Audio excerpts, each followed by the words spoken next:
தருமபுரி மாவட்டம் ஒகேனக்கல் காவிரி ஆற்றில் நீர்வரத்து 2,00,000 கன அடியாக அதிகரித்துள்ளது. கடந்த 5 ஆண்டுகளுக்கு பிறகு, அதாவது 2019ஆம் ஆண்டுக்கு பிறகு முதன் முறையாக 2,00,000 கன அடி தண்ணீர் வந்துள்ளது.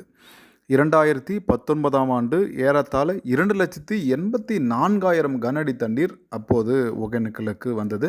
அதன் பிறகு 5 ஆண்டுகள் கழித்து இது போன்ற ஆகஸ்ட் மாதத்தில் முதன் முறையாக 2,00,000 கன அடி தண்ணீர் வந்து கொண்டிருக்கிறது. கேரளா மற்றும் கர்நாடகா மாநிலத்தில் பெய்து வரும் கனமழையின் காரணமாக கர்நாடகாவில் உள்ள கபினி மற்றும் கிருஷ்ணராஜசாகர் அணையிலிருந்து வெளியேற்றப்படும் நீரின் அளவு தொடர்ந்து அதிகரித்து வருகிறது. இதன் காரணமாக ஒகேனக்கல் காவிரி ஆற்றில் வெள்ளப்பெருக்கு ஏற்பட்டுள்ளது. அதாவது தண்ணீர் ஏறத்தாழ இன்று மட்டும் காலை 1,80,000 கன அடியாக இருந்து அது 1,90,000 கன அடியாக மாறி இரவு மாலை நிலவரப்படி நீர்வரத்து 2,00,000 கன அடியாக அதிகரித்துள்ளது.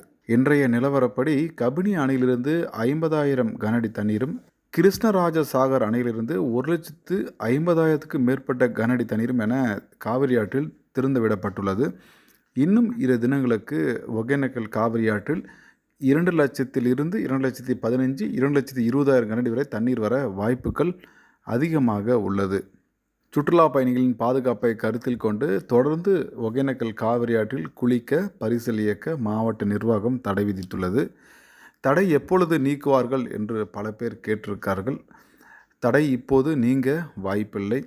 எப்பொழுதுமே நீர்வரத்து 10,000 கன அடிக்கு மேல் அதிகரித்தால் பரிசல் இயக்க அனுமதி கிடையாது.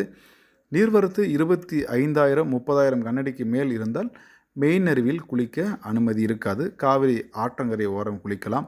50,000 கன அடி தொட்டாலே குளிக்கவோ பரிசல் இயக்கவோ தடை இருக்காது. அது 50,000 கன அடியை தொட்டால் குளிக்க பரிசல் இயக்க தொடர்ந்து தடை இருக்கும் என்பது வரையறுக்கப்பட்ட ஒரு நீதி.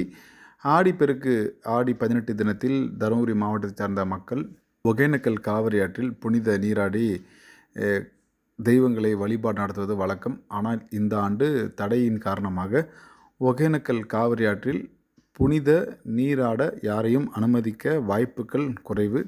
சுற்றுலா பயணிகளை பென்னாகரம் அருகே உள்ள மடம் சோதனை சாவடியிலேயே போலீசார் சோதனை செய்து திருப்பி அனுப்பி வருகின்றனர்.